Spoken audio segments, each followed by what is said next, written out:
ओम नमः शिवाय। ओम नमः शिवाय। ओम नमः शिवाय। संजीव शिवपुराण का मैं अध्याय 3 करने जा रही हूँ। आपको अच्छा लगे लाइक करें, सब्सक्राइब करें, अच्छा लगे तो अन्य लोगों को शेयर करें।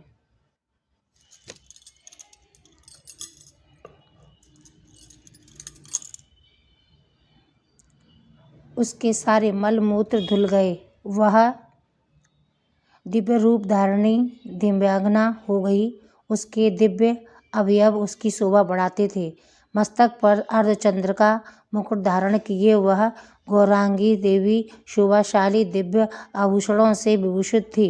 शिवपुरी में पहुंचकर उसने सनातन देवता त्रिनेत्रधारी महादेव जी को देखा। सभी मुख्य देवता उनकी सेवाओं में खड़े थे। गणेश, भृंगी, नंदीश्वर तथा वीरभद्रेश्वर आदि उनकी सेवा में उत्तम भक्ति भाव से उपस्थित थे।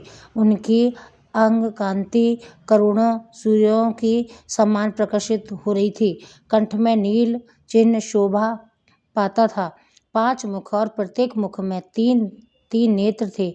मस्तक पर अर्धचंद्राकार मुकुट शोभा देता था। उन्होंने अपने वाम अंग भाग में गौरी देवी को बिठा रखा था, जो विद्युत पुत्र के समान प्रकाशित थी। गौरीपति महादेव जी की कांति कपूर के समान गौर थी। उनका सारा शरीर श्वेत भस्म से भासित था। शरीर पर श्वेत वस्त्र शोभा पा रहे थे। इस प्रकार परम उज्ज्वल भगवान शंकर का दर्शन करके वह ब्राह्मण पत्नी चंचला बहुत प्रसन्न हुई।